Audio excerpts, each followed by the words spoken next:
Dhule Azad Nagar police निरीक्षक आनंद कोकरे यांच्या घरी धाडसी चोरी। धुळे आझादनगर पोलीस निरीक्षक आनंद कोकरे यांच्या क्वार्टर्स बंगल्यात धाडसी चोरी। 5,98,750 रुपयाचा मुद्देमाल लंपास।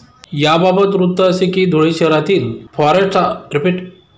फॉरेस्ट ऑफिस समोर असलेल्या क्वार्टर्स बैठा बंगला या ठिकाणी नुकत्याच नियुक्त झालेल्या आझादनगर पोलीस निरीक्षक आनंद कोकरे यांच्या क्वार्टर्स बैठा बंगला नंबर 11 फॉरेस्ट ऑफिस समोर असलेल्या या घरात धाडसी चोरी करून चोरांनी 5,98,750 रुपयाचे सोने लंपास केले आहे। याबाबत वृत्त असे की आनंद अशोक कोकरे आझादनगर पोलीस निरीक्षक हे आपल्या कामानिमित्त किरकोळ रजा मंजूर करून घराला कुलूप लावून बाहेरगावी गेले असता चोरांनी संधी साधत सदर घराचे कडी-कोंडा तोडून कपाटातील 3 पदरी सोन्याची मोहनमाळ 6 तोडे वजनाची साऊथ इंडियन डिझाईन असलेले सोन्याचे नेकलेस 5 तोडे 2 तोड्याच्या बांगड्या 4 तोडे वजनाचे मंगळसूत्र 18 ग्रॅम वजनाचे मंगळसूत्र 6 ग्रॅम वजनाचे पॅन्डल 5 ग्रॅमचे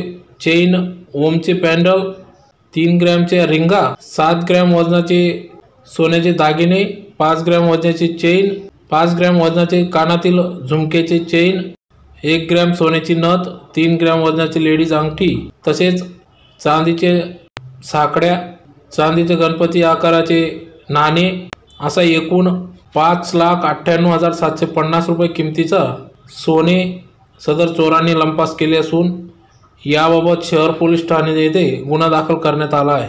सदर घटनेची माहिती मिळताच श्वान पथक तसेच ठसे तज्ञांना देखील या ठिकाणी घटनास्थळी पाचारण करण्यात आले होते। सध्या धुळे शहरात चोरांनी हैदोस मानला असून एका पोलीस निरीक्षकाच्या घरीच चोरांनी चोरी केल्याने खळबळ उडाली।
अशोक कोकरे पोलीस निरीक्षक आझादनगर पोलीस स्टेशन हे पोलीस अधिकारी क्वार्टर धुळे शहर हद्दीमध्ये बंगला नंबर 11 येथे राहिले। ते दिनांक 7 आणि 8 2 दिवस किरकोळ रजेवर गेले असताना त्यांनी त्यांचं राहत्या घराला कुलूप लावून ते किरकोळ रजेवर बाहेरगावी गेले होते। ते गावावरनं ज्यावेळी परत आले कुटुंबासह त्यावेळी त्यांना त्यांच्या घराचे कुलूप तोडलेले दिसले आणि घरामध्ये त्यांच्या कपाटामध्ये ठेवलेले साधारण 22 तोडे सोन्याचे दागिने ते अज्ञात चोरट्यासोबत घेऊन गेलेला त्यांना आढळून आलं. त्याबाबत त्यांनी दिलेल्या फिर्यादीवरून धुळे शहर पोलीस स्टेशन येथे गुन्हा रजिस्टर नंबर 214/20 भादवी कलम 454, 57, 380 प्रमाणे गुन्हा दाखल करण्यात आला. तपास चालू आहे.